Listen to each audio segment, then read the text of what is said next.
When the seeds are sown in the ground, they sometimes grow into plants and sometimes do not. Sometimes the ground is not fertile, and the sowing of seeds is unproductive. Similarly, sometimes a prospective father, being impelled by the potency of the Supreme Lord, can beget a child, but sometimes conception does not take place. Therefore, one should not lament over the artificial relationship of parenthood, which is ultimately controlled by the Supreme Lord. Purport by the divine grace is Bhaktivedanta Swami Prabhupada. Maharaj Chitraketu was actually not destined to get a son. Therefore, although he married hundreds and thousands of wives, well, all of them proved barren, and he could not beget even one child. When Angira Rishi came to see the king requested the great sage to enable him to have at least one son. Because of the blessing of Angira Rishi, a child was sent by the grace of Maya, but the child was not to live for long. Therefore, in the beginning, Angira Rishi told the king that he would beget a child who would cause jubilation and lamentation. Oh my God. King Chitraketu was not destined to get a child by providence or the will of the Supreme. Lust,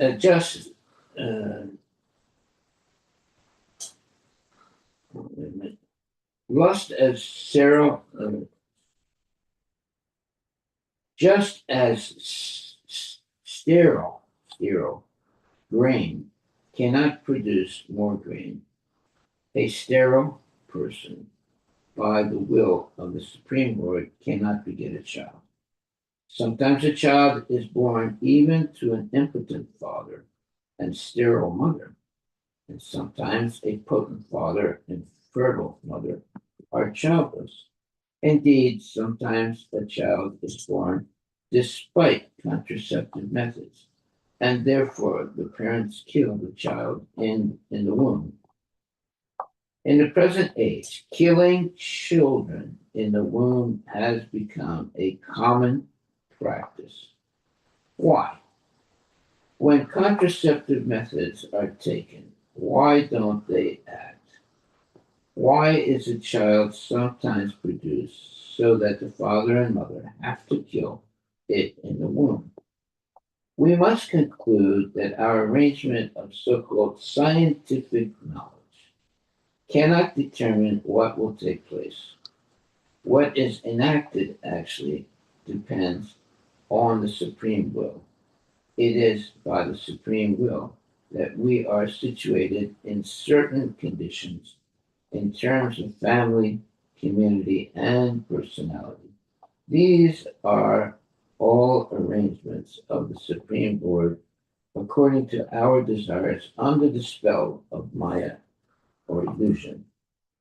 In devotional life, therefore, one should not desire anything, since everything depends on the Supreme Personality of Godhead, as stated in Bhakti Rasamrita Sindhu 1.1.11.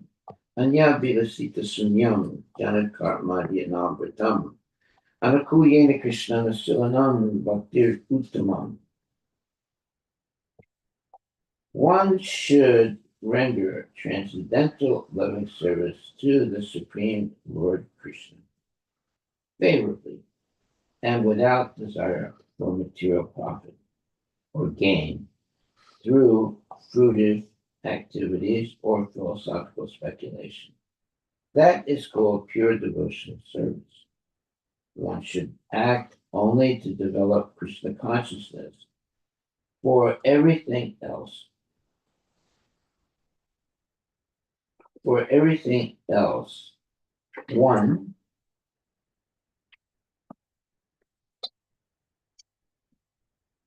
one should fully depend upon the Supreme Person.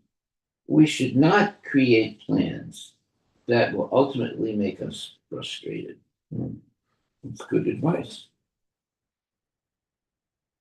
Text number 5. O King,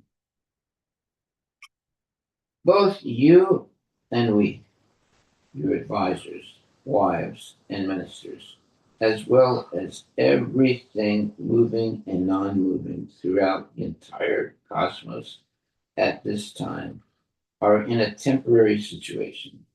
Before our birth, this situation did not exist, and after our death, it will exist no longer. Therefore, our situation now is temporary, although it is not false. Okay, that's good. Purport by Srila Prabhupada. The Mayavadi philosophers say, Brahma Satyam Jagam Mitya. This is not our philosophy, but it's the Mayavad philosophy. In other words, it says Brahma Satyam, the Brahma is the truth, and Jagan Mitya is false. Brahman, the living being, is factual, but his present bodily situation is false. According to the Vaishnava philosophy, so that Brahma Satyam Jagan Mitya is not the philosophy of Krishna consciousness. It's the philosophy of the Mayavadi. And now it says, according to the Vaishnava philosophy, however, the present situation is not false, but temporary. It is like a dream. That dream does not exist before one falls asleep, nor does it continue after one awakens. The period for dreaming exists only between these two, and therefore it is false in the sense that it is impermanent. Impermanent. Similarly, the entire material creation, sorry, the entire material creation,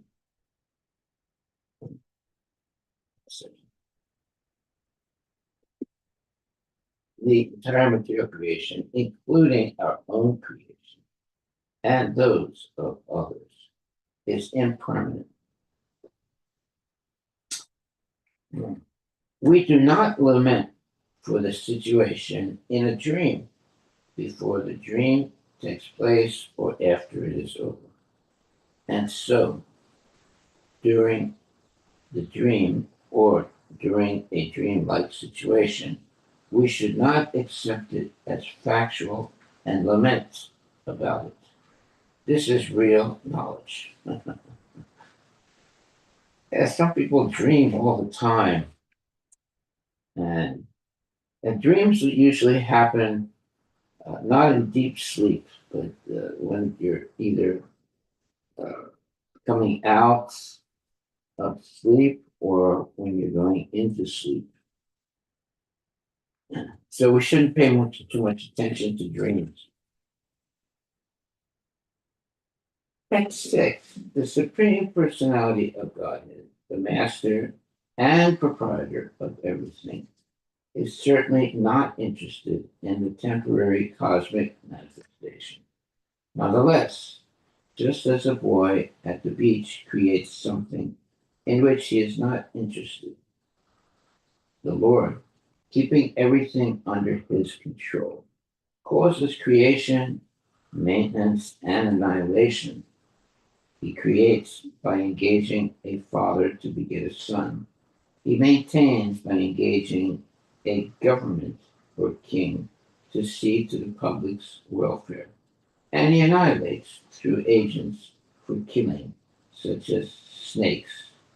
The agents for creation, maintenance, and annihilation have no independent potency, but because of the spell of illusory energy, one thinks himself the creator, maintainer, and annihilator. Purport by Srila Prabhupada. No one can independently create, maintain, or annihilate.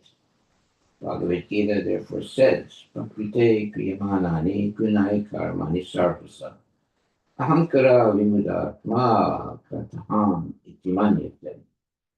The bewildered spirit soul, under the influence of the three modes of material nature, thinks himself the doer of activities that are in actuality carried out by nature, Prakriti, material nature, as directed by the Supreme Personality of Godhead, induces all living entities to create, maintain, or annihilate according to the modes of nature.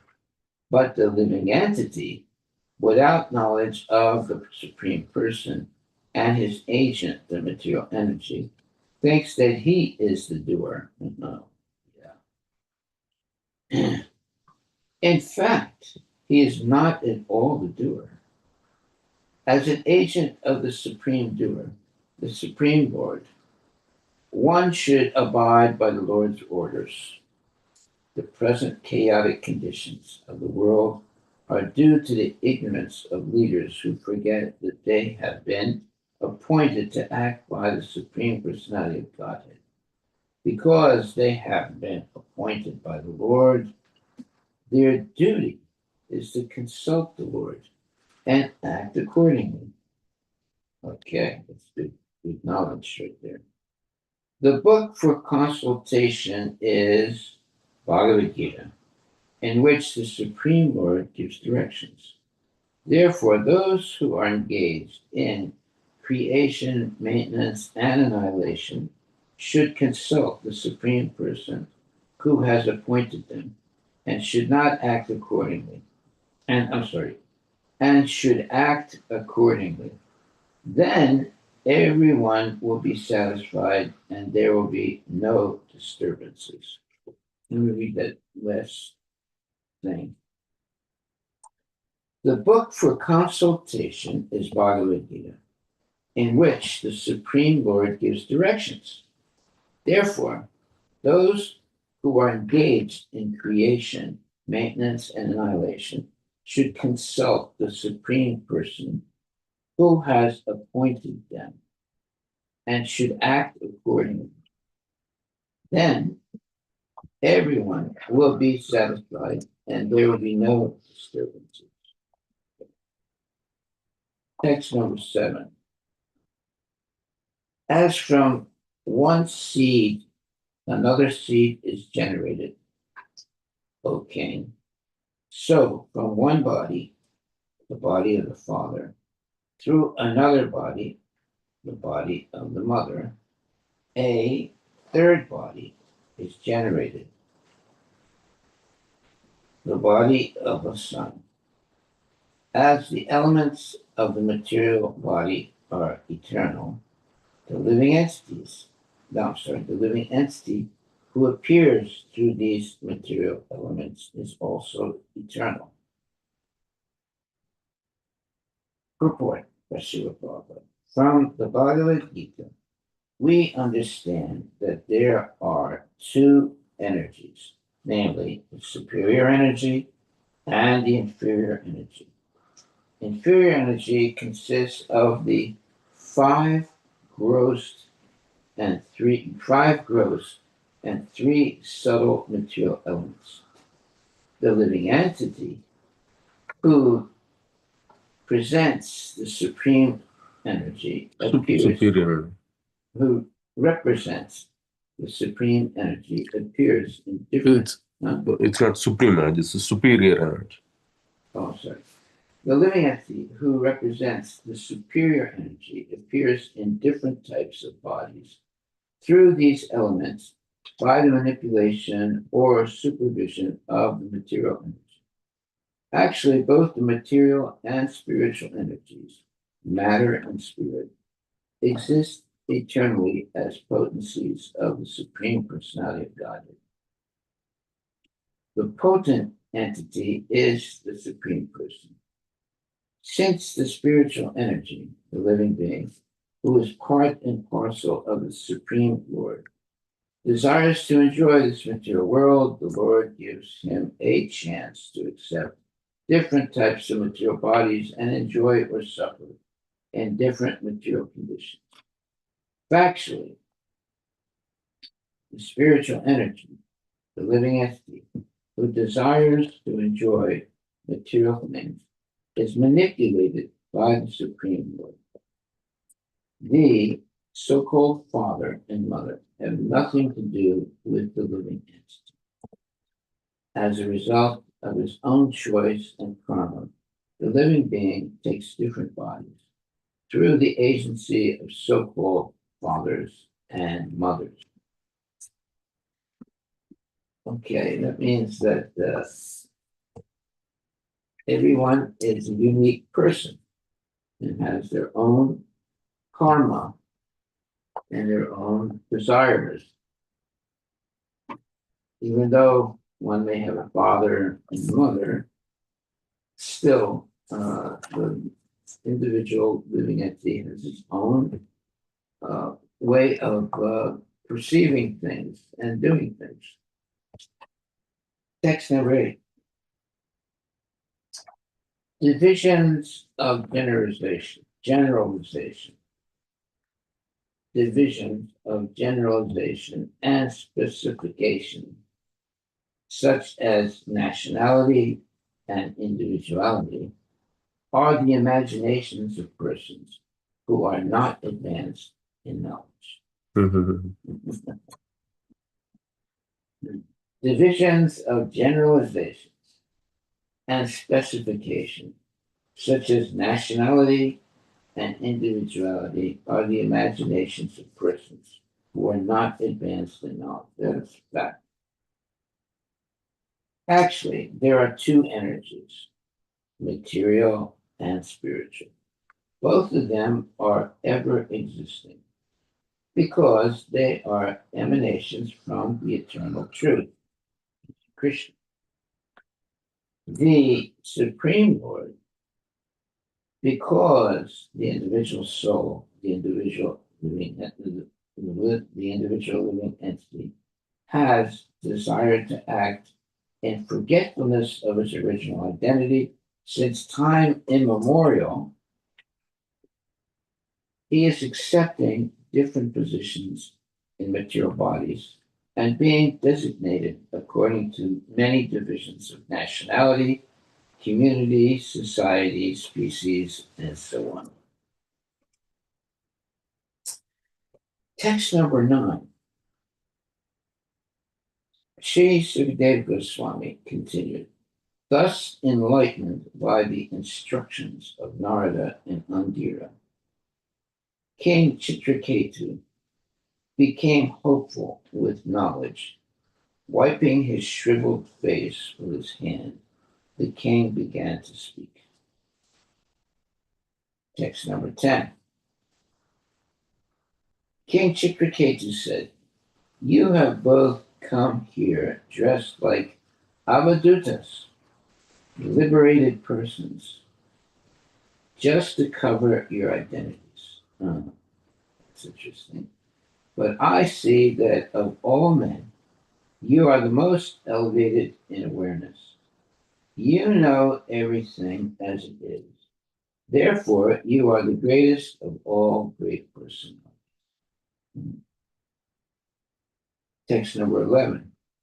Brahmanas, who are exalted to the position of Vaishnavas, the most dear servants of Krishna, sometimes dress like madmen, just to benefit materialists like us, who are always attached to sense gratification, and just to dissipate our ignorance. These Vaishnavas wander on the surface of the globe according to their desire. So, the Vaishnavas sometimes they dress like madmen. That is to benefit materialists who are always attached to sense gratification. And they do that just to dissipate ignorance. These Vaishnavas wander on the surface of the globe according to their desire.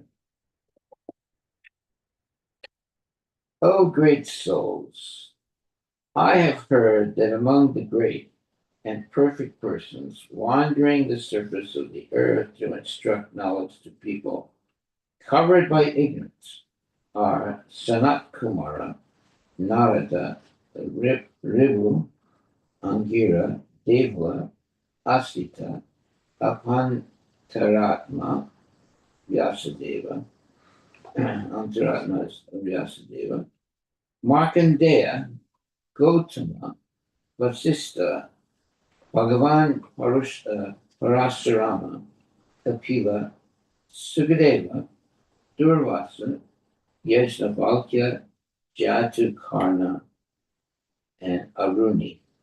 Others are Romasa, Jayavana, Dattatreya, Asuri, Patanjali, the great sage Dhaumya, who is like the head of the Vedas, the sage Panchasika, Hiranyava,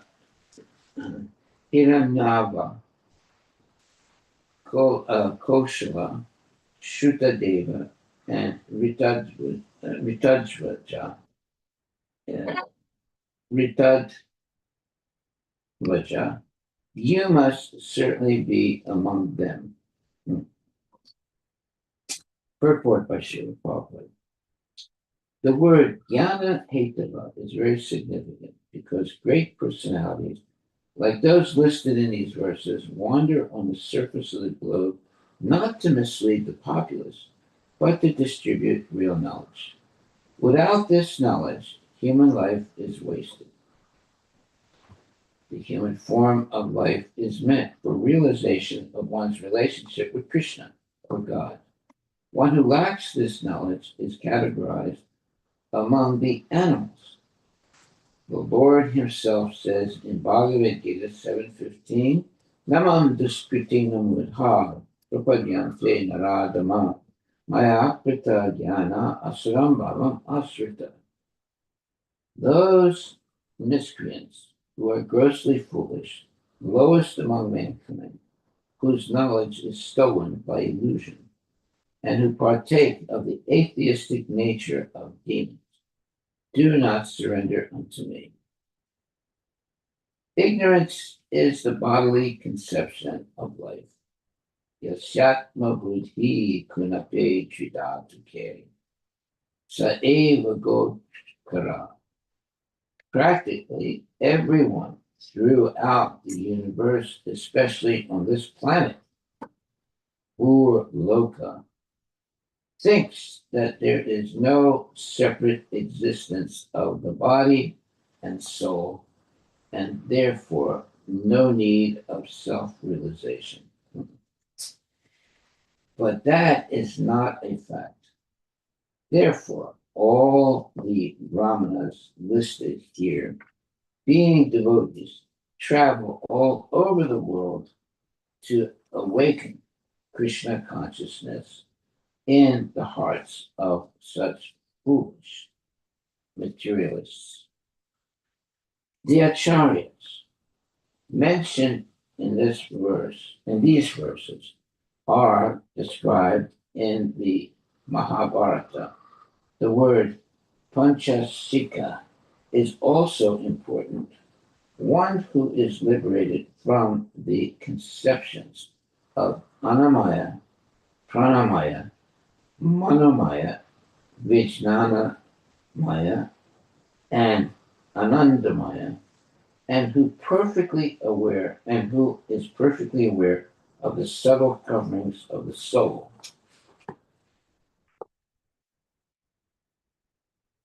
It is called Panchasika.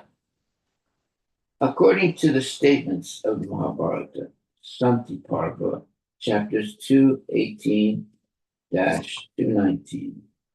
an acharya named Panchasika took birth in the family of Maharaj Janaka, the ruler of Mithila.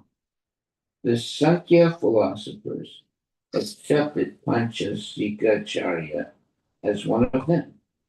Real knowledge pertains to the living entity dwelling within the body. Unfortunately, because of ignorance, the living entity identifies himself with the body and therefore feels pleasure and pain. Okay. Text number 16. Because you are great personalities, you can give me real knowledge.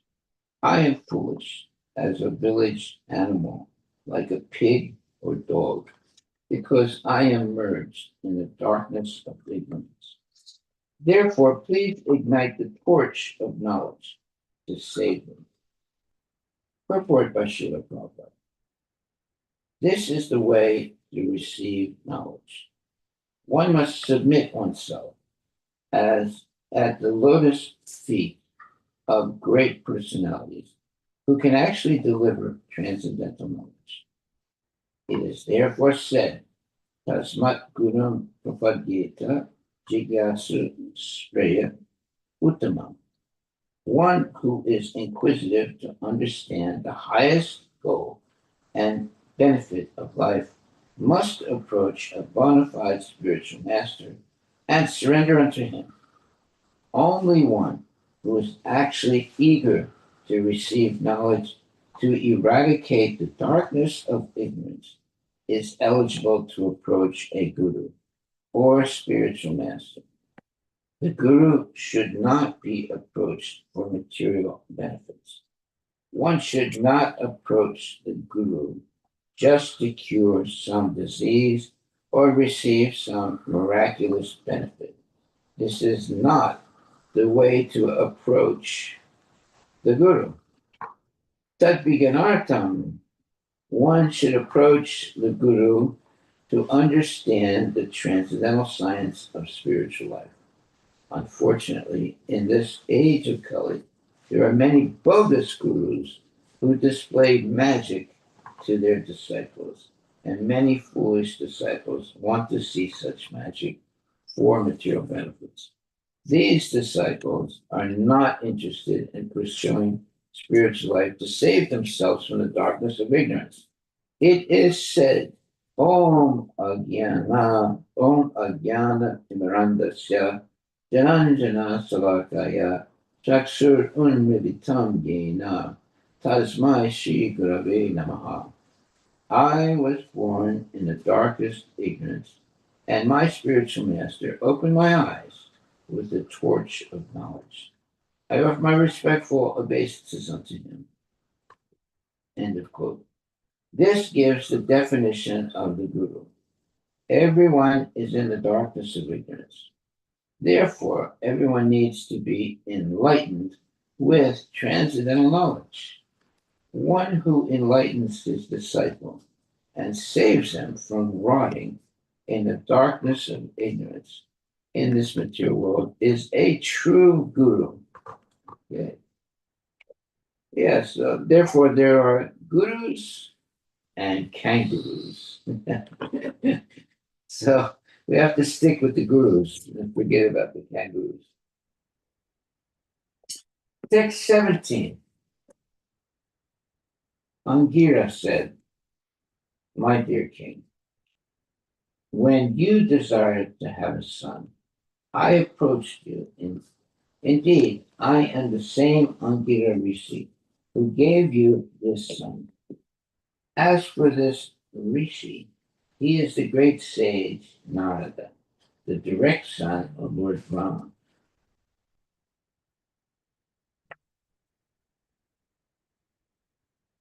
Okay, text 18 and 19. My dear king, you are an advanced devotee of the Supreme Personality of Godhead. To be absorbed in lamentation for the loss of something material is unsuitable for a person like you. Therefore, we have both come to relieve you from this false lamentation, which is due to you being merged in the darkness of ignorance. For those who are advanced in spiritual knowledge, to be affected by material loss and gain is not at all desirable. This is beautiful, real knowledge and good advice. Okay, the problem there is that the king wanted to have a son, and but he was not really destined to have a son. So, but he pushed the he insisted on having a son, and although he was told that this son will give you happiness and misery, but he avoided thinking about the possibility of misery, and he just went ahead and to have a son. And as it was prophesied, the son was uh, uh, the son lived for some time, and then he died. And even though the what was it, Chitraketu, he was happy that he had a son, but when he lost the son, he became absorbed in lamentation. And that's why it says to be absorbed in lamentation for the loss of something material is unsuitable for a person like you. In other words, a king. Therefore, we have both come to relieve you from this false lamentation, which is due to your being merged in the darkness of ignorance. For those who are advanced in spiritual knowledge, to be affected by material loss and gain is not at all desirable. Yeah. Yeah, one time I saw this Indian gentleman. Uh, I think I'm not sure whether he was a Sikh or not, but he had a son, and his son died. And at the wake or when people come and they all are crying and it's very emotional. But this Sikh gentleman, he didn't show any, although he was his son, he didn't show any emotion. And then he spoke something. For some reason or other, I was at that. I was there, and then when he spoke, he didn't cry, he didn't lament, but he spoke very soberly, and he said, "This son was very good, and but God has His way." So he wasn't lamenting. He just was happy that he did have a son, but actually that son was not destined to live a long life. And he didn't cry or anything like that. He just said that that boy was a good son, but unfortunately he was destined to die. And that was it. He didn't lament. Okay, so it's something like this, where it says, "My dear king, you are an advanced devotee of the Supreme Personality of Godhead. To be absorbed in lamentation for the loss of something material is unsuitable for a person like you. Therefore, we have both come to relieve you from this false lamentation, which is due to your being merged in the darkness of ignorance. For those who are advanced in spiritual knowledge, to be affected by material loss and gain is not at all desirable. So, if I'm not mistaken, the king wanted to have a son, but he was destined to not have that son. He was only going to have that son for a short period, and then the son was going to leave his body. Let's see what it says in the purport. Several words in this verse are very important. The word Mahapurusha refers to advanced devotees and also to the Supreme Personality of God. Maha means the Supreme, and Purusha means person. One who always engages in the service of the Supreme Lord is called Mahapurushika. Sukadeva Goswami and Maharaj Pariksit are sometimes addressed as Mahapurushika. A devotee should always aspire to engage in the service of advanced devotees, as Srila Narottam Das Thakur has sung. Tandera Charana Sevi Bhakti Sanivasa Janami Janami Haya E Abhilasa. A devotee should always aspire to live in the association of advanced devotees and engage in the service of the Lord through the parampara system. One should serve the mission of Sri Chaitanya Mahaprabhu through the instructions of the great Goswamis of Vrindavana. This is called Tandera Charana Sevi.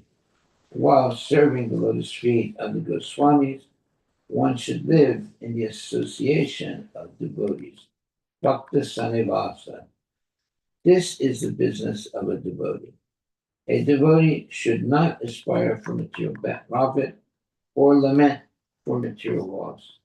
When Angira Rishi and Narada saw that Maharaj Chitraketu, an advanced devotee, had fallen in the darkness of ignorance and was lamenting for the material body of his son, by their causeless mercy, they came to advise him so that he could be saved from this ignorance. Now, if I'm not mistaken, because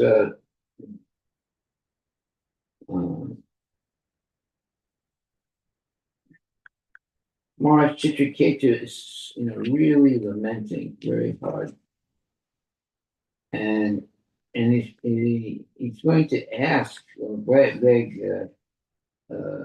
Narada Muni and Angira Rishi to bring back his son.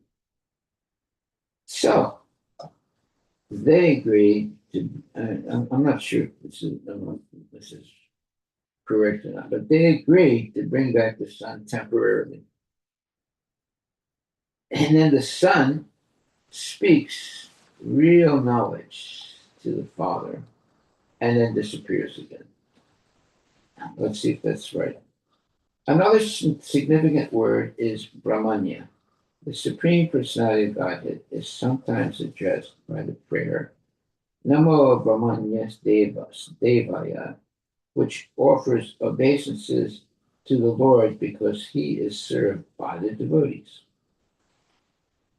Therefore, this verse states, Brahmanyo Bhagavat Bhakto Navasaditum Arhasi.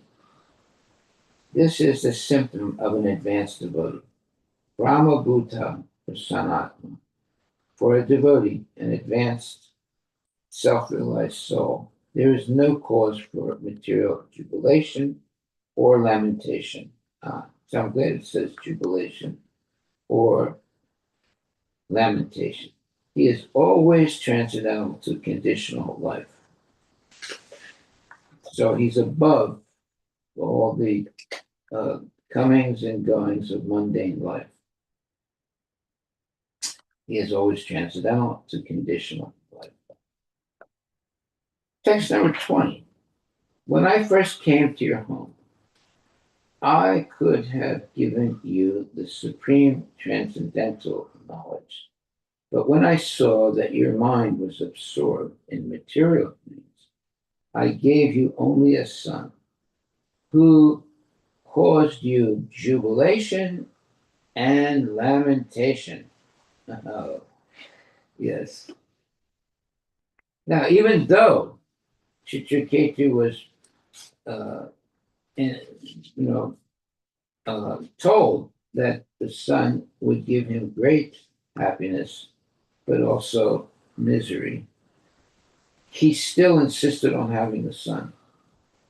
So let's see what's going to happen now. My dear king, now you are actually experiencing the misery of a person who has sons and daughters. O king, owner of the state of Surasena, one's wife, his house, the opulence of his kingdom, and his various other opulences and objects of sense perception are all the same in that they are temporary.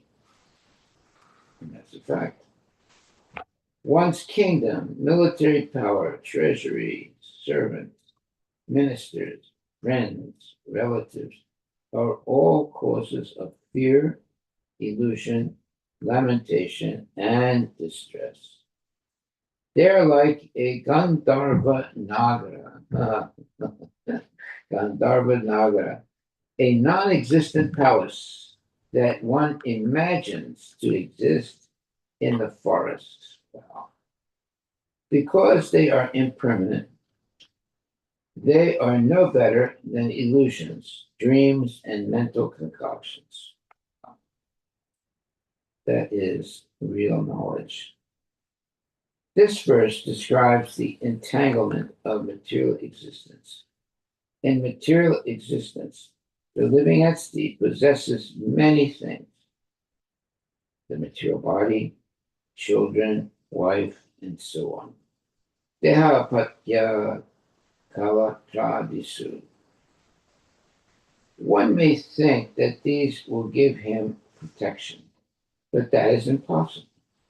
In spite of all these possessions, the spirit soul has to give up his present situation and accept another. The next situation may be unfavorable, but even if it is favorable, one must give it up and again accept another body. In this way, one's tribulation in material existence continues. A sane man should be perfectly aware that these things will never be able to give him happiness. Wow, that is very important. One must be situated in his spiritual identity and eternally serve the Supreme Personality of Godhead. As a devotee, Angira Rishi and Narada Muni gave this instruction to Maharaja Chitraketu. And that was very good information. And let's see how Chitraketu is going to relate to this. These visible objects, like wife, children, and the property, are like dreams and mental concoction. Okay, now why does it say that? Well, it's a fact. One gets a family, and some children are born, and then the children grow up, and then eventually they sort of disappear.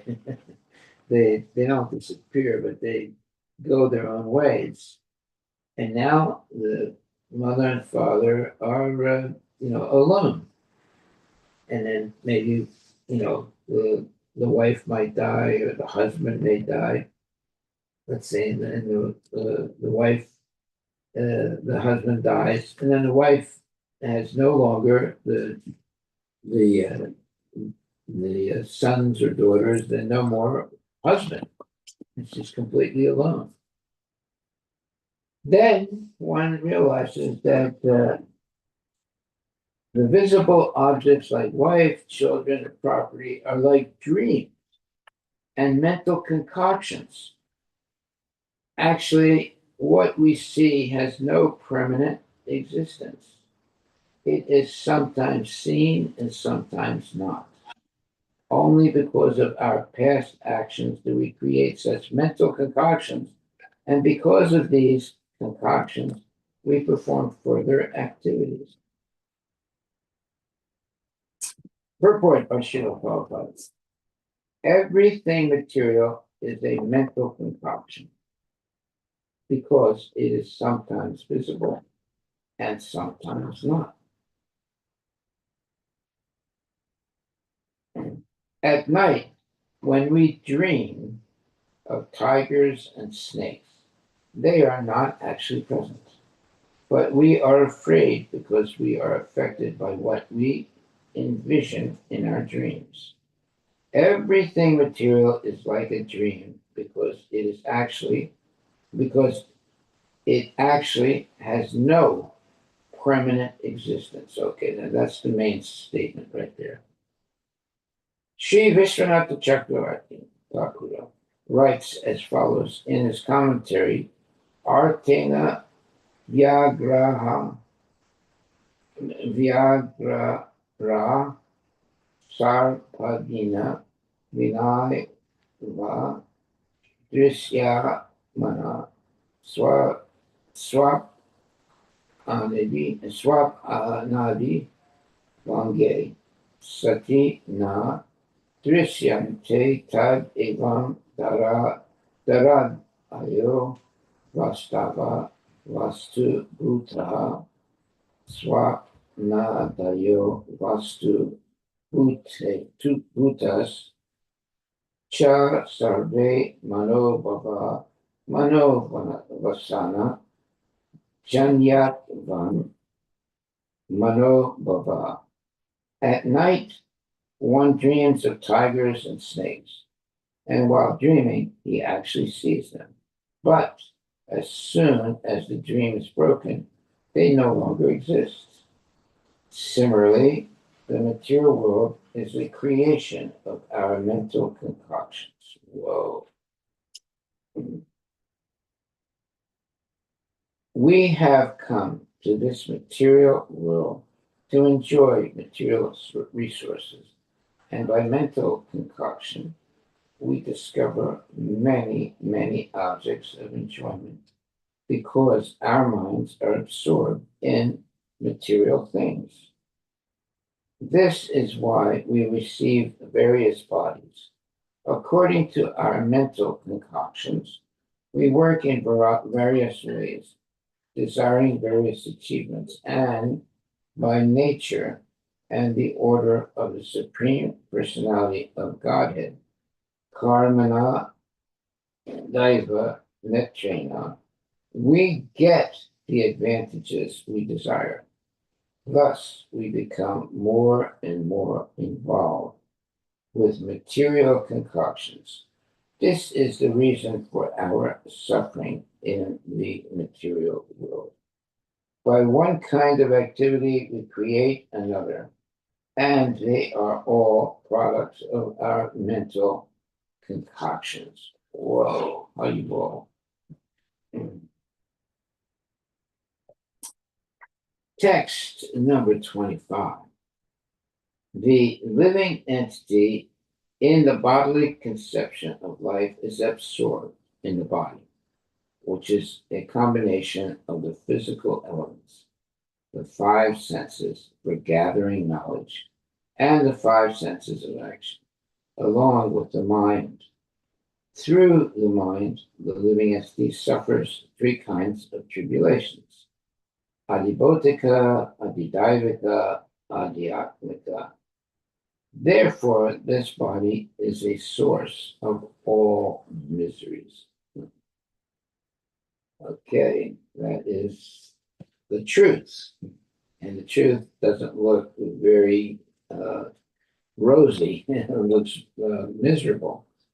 Purport: in the fifth canto, 5.5.4, while instructing his sons, Rishabhadeva said, Asan apiklesida asadeha, the body, although temporary, is the cause of all the miseries of material existence.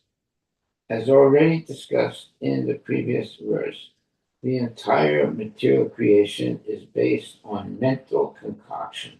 Whoa, that's amazing.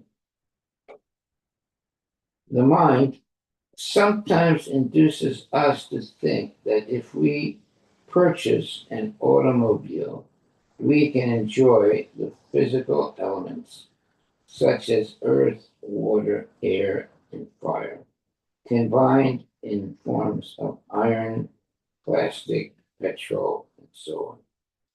Working with the five material elements, pancha bhutas, as well as with our five knowledge gathering senses like the eyes, ears, and tongue, our five active senses like the hands and legs, we become involved in the material condition. Thus, we are subject to the tribulations known as adhyatmika, adidaivika, and adibodhika. The mind is the center because the mind creates all these things. As soon as the material object is struck, however, the mind is affected and we suffer. For example, with the material elements, the working senses and the knowledge gathering senses, we create a very nice car. And when the car is accidentally smashed in collision, the mind suffers, and through the mind, the living entity suffers. The fact is that the living entity, while concocting with the mind, creates the material condition because matter is the destructible. Through the material condition, the living entity suffers. Otherwise, the living entity is detached from all material conditions. When one comes to the Brahman platform, the platform of spiritual life, fully understanding that he is a spiritual soul, Aham Brahmasmi, he is no longer affected by lamentation or hankering. As the Lord says in Bhagavad Gita 1854, Brahmabhuta Prasanatma na suchati na kakshati. No hankering, no uh, lamenting. Suchati is hankering, kakshati is lamenting. One who is thus transcendently situated at once realizes the supreme Brahman and becomes fully joyful. He never laments nor desires to have anything. Elsewhere in Bhagavad Gita, the Lord says, Mamai Vamso Jiva Loke, Jiva Bhuta Sanatana, Manaksastan Indriyani, Prakriti Stani Karsati. The living entities in this conditioned world are my eternal fragmental parts. Due to conditioned life, they are struggling very hard with the six senses, which include the mind. The living entity is actually part and parcel of the Supreme Personality of Godhead and is unaffected by material conditions. But because the mind, mana, is affected, the senses are affected, and the living entity struggles for existence within this material world. Wow. That is a factual statement. Absolutely true. Why do I say that? Because I remember, when I was still a young boy and my father died, my mother lamented for like, I don't know, I think it was a long time. She was always crying and lamenting. And then eventually she stopped lamenting and crying. But in her whole life, she was always struggling. And I won't explain all the suffering she went through, but her whole life she was always suffering and having, difficulty. Struggling very hard with the six senses, which include the mind. Well, that's a picture of my mother. However, the living entity is actually part and parcel of the Supreme Personality of Godhead and is unaffected by material conditions. But because the mind, mana, is affected, the senses are affected, and the living entity struggles for existence within this material world. Well, that's the description of my mother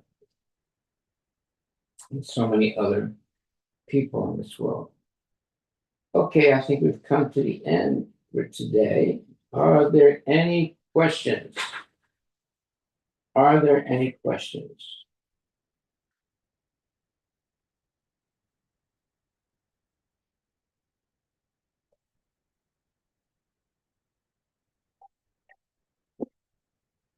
Okay. Hare Krishna Guru Maharaj, please accept my humble obeisances, all glories to Srila Prabhupada. Haribo. So, Guru Maharaj, when you are saying, when Srila Prabhupada is saying that uh, living entities are struggling with the senses so much, so, and does it mean that this material struggle and exist in the during the existence will remain, but if we have shelter of Krishna, then we, even though we are suffering, we will not suffer?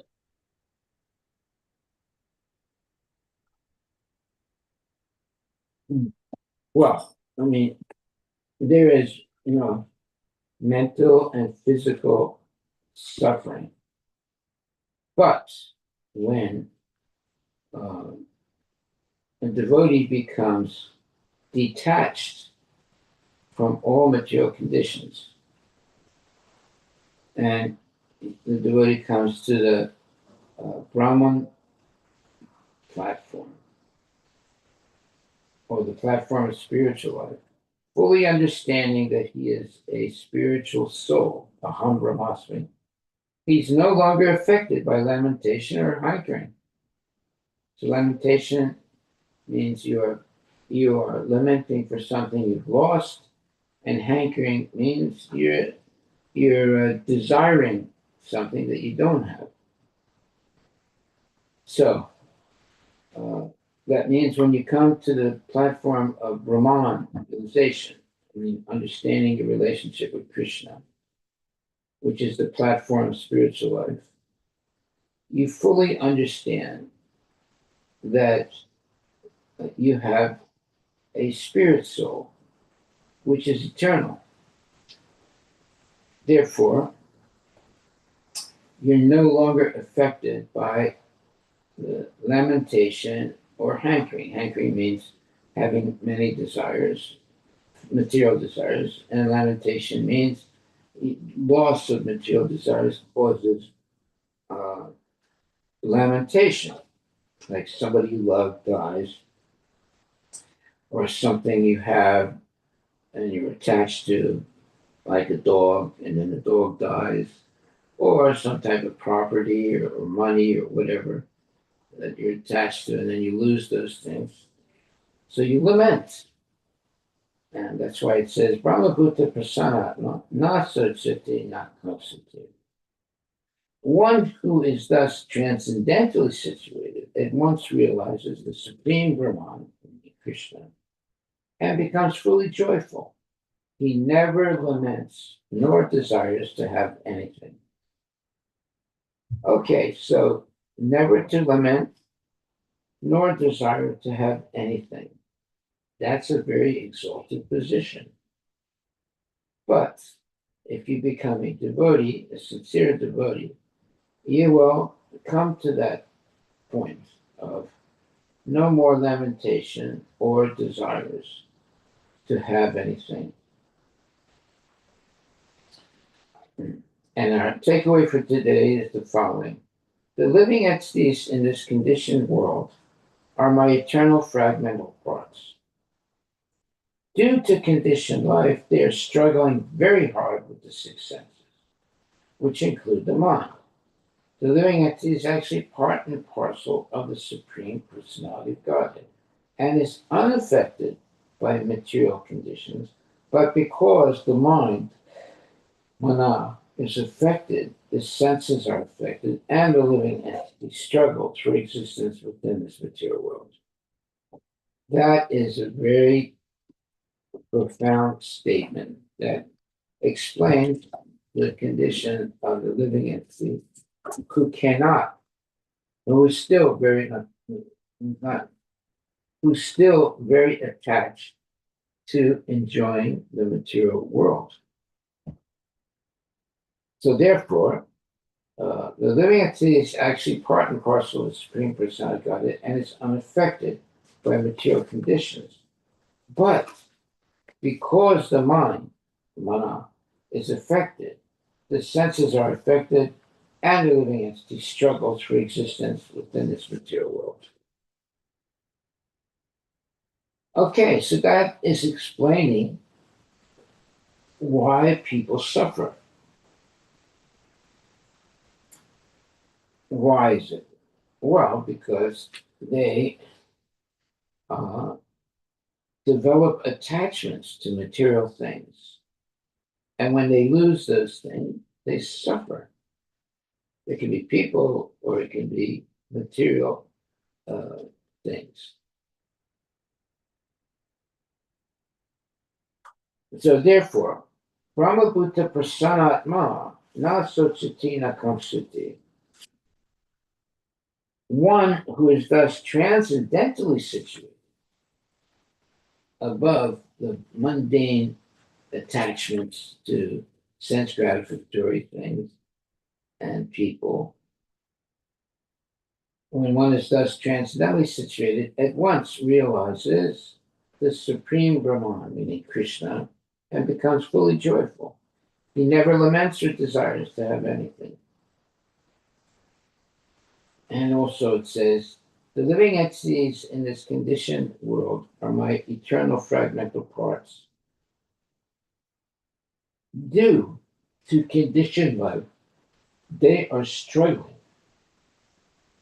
very hard with the six senses, which include the mind. The living entity is actually part and parcel of the Supreme Personality of Godhead and is unaffected by material conditions, but because the mind is affected, the senses are affected, and the living entity struggles for existence within this material world. So it's very important that we regularly, every day, hear Bhagavad Gita and Srimad Bhagavatam and develop the what you would call uh, neutral, uh, neutral neutrality, not being affected by things that are taking place, understanding that they are all temporary. That means family members, that means properties, that means all kinds of uh, situations that one might experience. All these things are they're all uh, impermanent. They're not eternal. Therefore, we should not be disturbed by them. We should be stoic. That's a very good word, stoic. That means that you're not disturbed by the happiness and distress in the material world. You remain steady in your devotional service. If you become, let's say, influenced by the ups and downs of the material world, you will not be able to engage in devotional service in a regulated way. But if you understand what is the real what is our real position in the material world, then we will not be disturbed by the ups and downs of material life, because we'll be steady in our devotional service. That is real knowledge, when you're steady in devotional service, not being jubilant and not being lamenting, always uh, engaged in devotional service and completely surrendered to the mercy of the Lord. Then one can go through life without being devastated or uh, exalted, being steady in devotional service. And therefore it says, Brahmabhuta prasanatma na sochati na kamsati.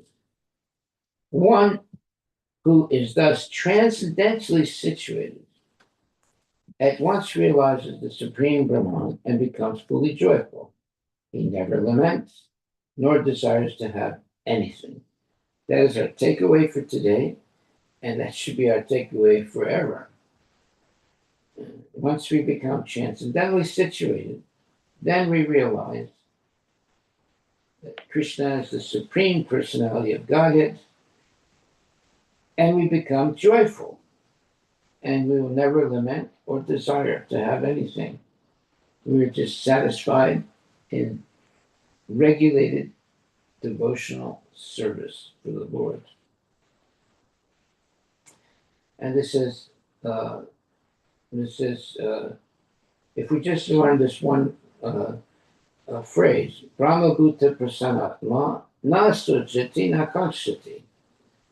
One who is thus transcendently situated at once realizes the supreme Brahman and becomes fully joyful. He never laments, nor desires to have anything. That should be our takeaway for today and forever. Brahmabhuta prasanatma nasotsati nakapsati. One should be transcendently situated above the comings and goings, or the uh,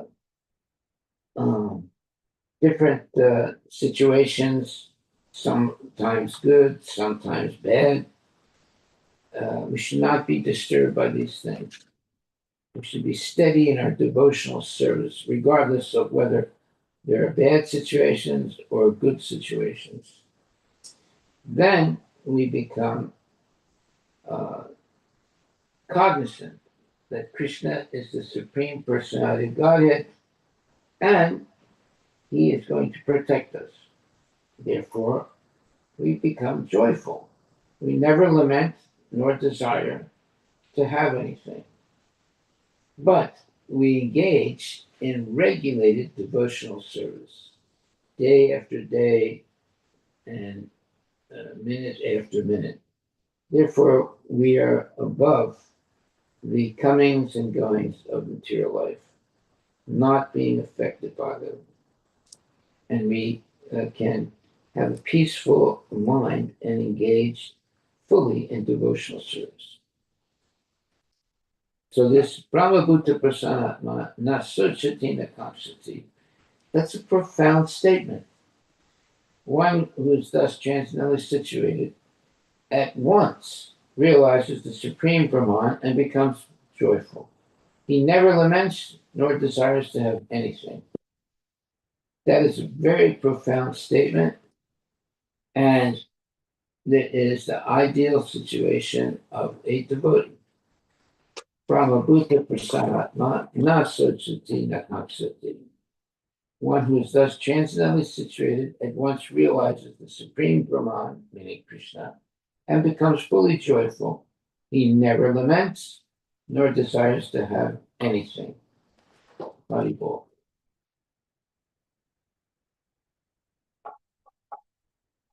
So, any questions, comments?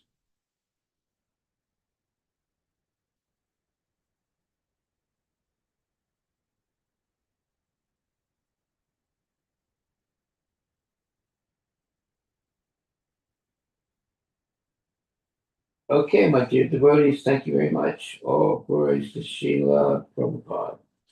And like I said, our takeaway today is Brahmabhuta Prasanatma, not Suchati, not Kangsati. One who is thus transcendently situated at once realizes the Supreme Brahman, meaning Krishna, and becomes fully joyful. He never laments, nor desires to have anything. Okay, so as soon as you wake up in the morning, you should say, Brahmabhuta Prasanatma na Sochati, na Kangsati. And before you go to sleep at night, you should say, Brahmabhuta Prasanatma na Sochati, na Kangsati. One who is thus transcendently situated at once realizes the Supreme Brahman and becomes fully joyful. He never laments or nor desires to have anything. Hari Bol. This is our takeaway for today and forever. Na Sochati, na Kangsati. Brahmabhuta Prasanatma, na Sochati, na Kangsati. One who's thus transcendently situated at once realizes the Supreme Brahman and becomes fully joyful. He never laments nor desires to have anything.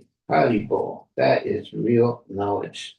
All glories to Srila Prabhupada Ki Jai.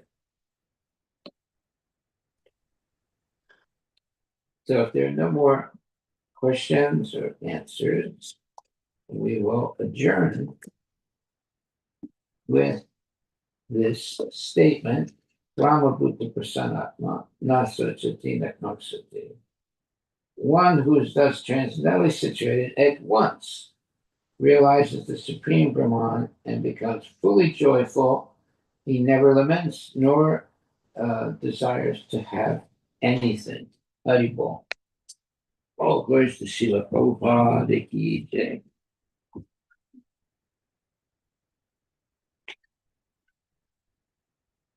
One question, Maharaj. Yeah. In text 16, purport, middle of the purport, Yeah. Mama Buddha, dear Prabhu. text 16, purport, it says, only one who is actually eager to receive knowledge to eradicate the darkness of ignorance is eligible to approach a guru or spiritual master. The guru should not be approached for material benefits. One should not approach a guru just to cure some disease or receive some miraculous benefit. That is not the way to approach guru. So my question, Maharaj, when neophyte devotee try to do both, like mix, okay, I will get the spiritual knowledge plus I will get some material benefit. Like so how should a neophyte avoid all those like those questions? Those are like more from the material side. Well, one should graduate from being a neophyte to a knowledgeable devotee. And that is by coming regularly to class every day, twice a day, and hearing from Bhagavad Gita and Srimad Bhagavatam from genuine devotees. Then we will become free of what you would call sukha dukkha, or actually it says lamentation uh, and suffering. You become free from that because you understand that everything is temporary in the material world. But what is not temporary is devotional service. That can go on eternally. So the devotee who understands that, he doesn't get devastated by losing something that he's attached to or getting something that he's attached to. He remains steady in his devotional service. That steadiness in devotional service is the what you would call the indication that one has become an advanced devotee. He's steady in devotional service, is not disturbed by the ups and downs of material life. And he continues day after day, year after year, in regulated devotional service for Krishna. And he's happy. So Maharaj, one follow-up question. If neophyte is asking for some help, advice or something, but in the context that good health, with the good health, he can or she can serve more. So how to decide? Basically, it's a material question or spiritual question. Sometimes it's like overlapping, like a health question. So is it material or it's a spiritual question? Because neophyte might use that health for rendering the service. So how to decide whether is a spiritual question or a material question? Then we can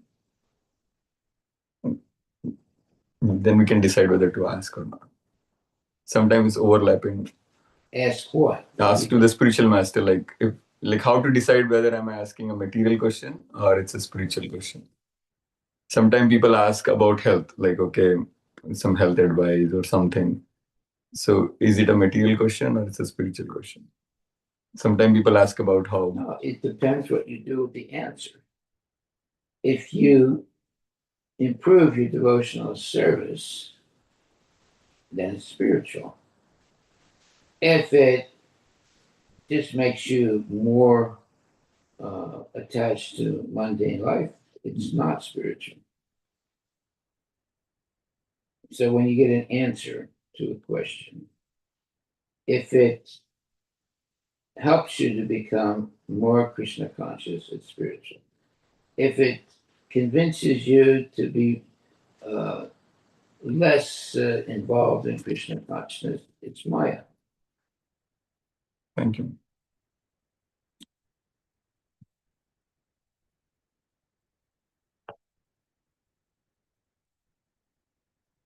Okay, I mean, there's so much in this, in what we just read. It's very profound. Anyway, our takeaway for today is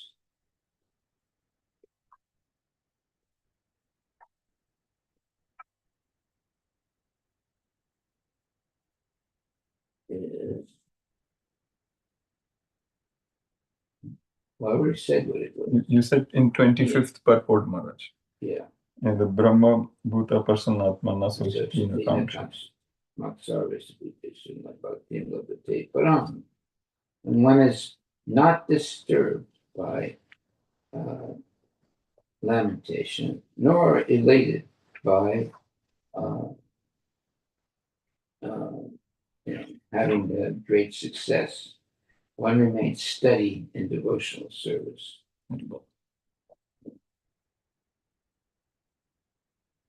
That is articulate for today.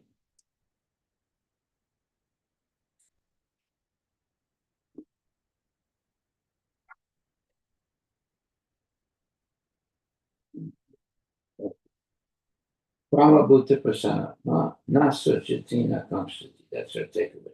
Yeah. One who is thus transcendently situated at once realizes the supreme Brahman and becomes fully joyful. He never laments nor desires to have anything. Pretty simple, pretty straightforward. Brahma Bhuta Prasana, na Sochatina Kamsati.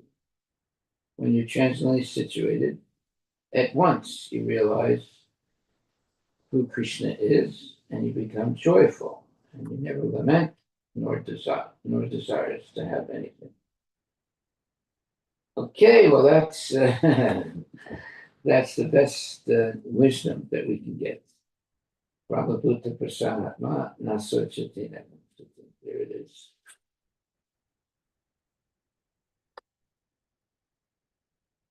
I like, Prabhupada makes everything simple and not be complicated.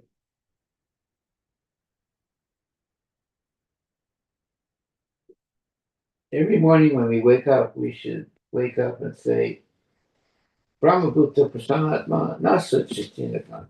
And before we go to sleep at night, we should say, Brahmabhuta Prasanatma Nasa Chitinakam. One who is thus transcendently situated at once realizes the supreme Brahman, meaning Krishna, and becomes fully joyful. He never laments nor desires to have anything. This should be our motto. A motto is something that you are convinced is the truth. Look up the word motto, ma'am. It's something that you repeat on a regular basis because it's the truth. And just like Brahmabhuta Prasanatma Nasochatina Kamsati, it is the truth. And we should repeat it every day.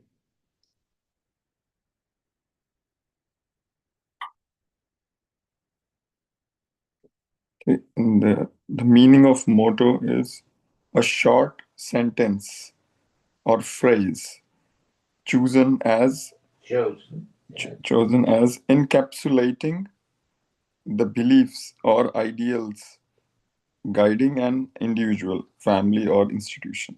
Yeah. So Brahmabhuta Prasanatma Nasochatina Kamsati. That is our culture. That is what is guiding us through life. That in other words, if we can be transcendently situated, then we understand who Krishna is, and we become happy, and we no longer lament or desire to have anything. All we do is continue in devotional service and being fully satisfied by serving the Lord. We don't need cars, we don't need big houses, we don't need the big this or big that. We just need the mercy of Krishna and the ability to engage in devotional service day after day. And